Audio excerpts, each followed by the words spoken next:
Hello बच्चों, कैसे हैं आप? आशा करता हूँ सुरक्षित होंगे। आज मैं लेके आया हूँ आप लोगों के लिए नया chapter the बर्ब्स।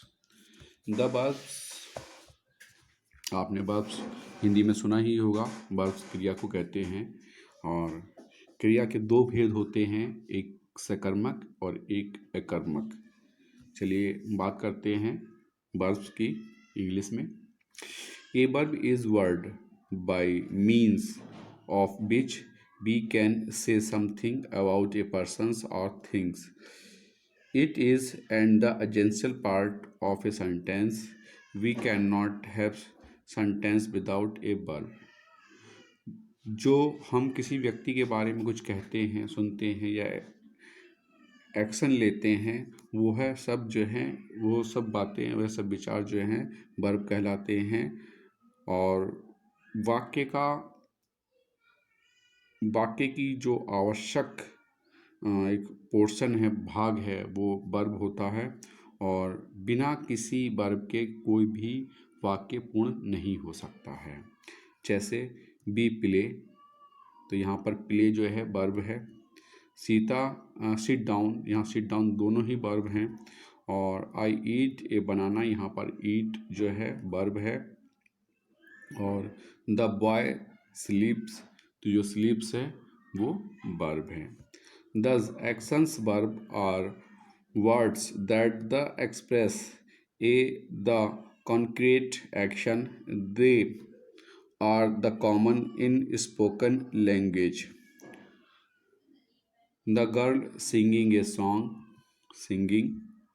The cook the cock crown in the morning, crown कुकड़ाता है, बोलता है।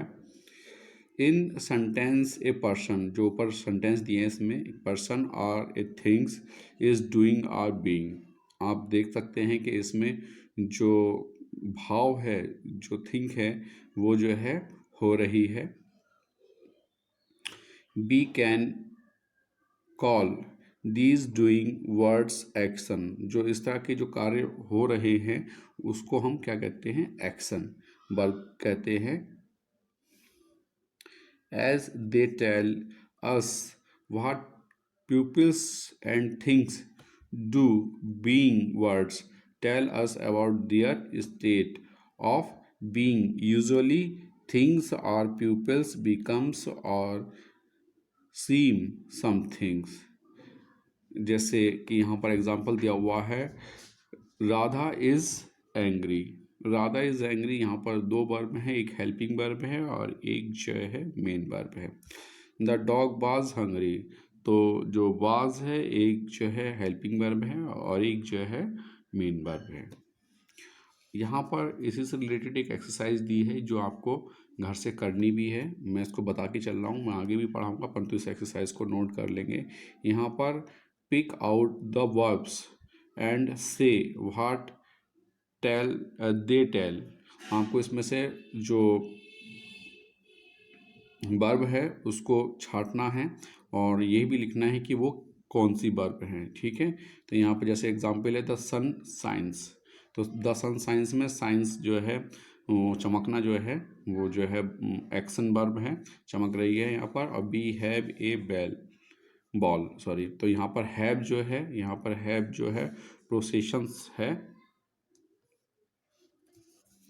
प्रोसेशंस वर्ब है। तो इसमें से आपको जो एक्शन वर्ब और प्रोसेशंस वर्ब हैं उनको छांटना है। तो बस सेंटेंस में बोल देता हूँ, नोट भी कर लेंगे आप।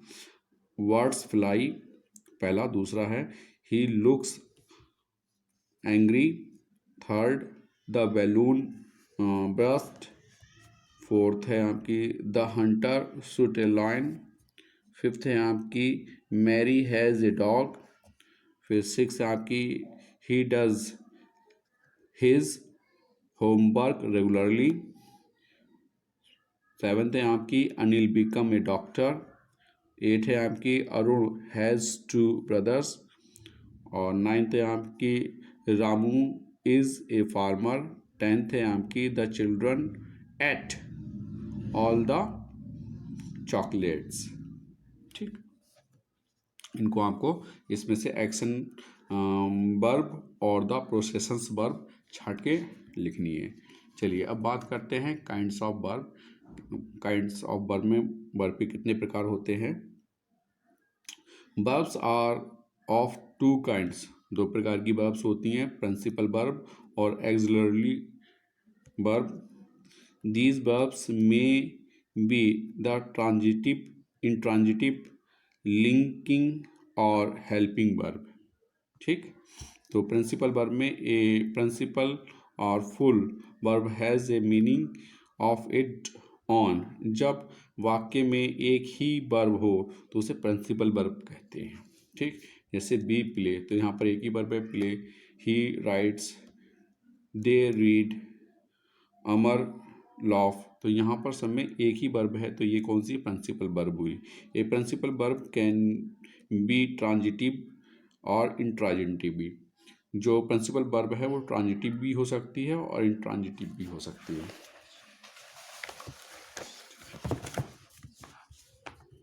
बात करते हैं ट्रांजिटिव वर्ब का। ए verb is transitive if the actions does not stop with the door but the passes from the door to an object। कहने का मतलब है जिस क्रिया का प्रभाव अपने कर्ता पर ही न समाप्त होकर अन्य किसी व्यक्ति या वस्तु पर पड़ता है, अर्थात जिसका ऑब्जेक्ट कर्म होता है, उसे ट्रांजिटिव वर्ब कहते हैं। तो कहने का मतलब ये है कि ट्रांजिटिव वर्ब उन वाक्यों में पाई जाती है जिन वाक्यों में उसका कर्ता होता है, ठीक है, ऑब्जेक्टिव होता है। जैसे यहाँ पर the man killed the snake, तो यहाँ पर कौन है, स्नेक। बी सा द फिल्म, यहाँ पर कौन है, फिल्म। और गरिमा लाइक स्विमिंग, तो यहाँ पर क्या है, स्विमिंग। तो ऑब्जेक्ट कौन हो गए यहाँ पर, स्नेक, फिल्म, स्विमिंग, और वर्ब कौन सी हो गई यहाँ पर, किल्ड, सा और लाइक्स। इसी प्रकार से यहाँ पर इंट्रांजिटिव वर्ब्स में देखिए, a verb is intransitive when the action stop with doer and does not pass from the doer to an object.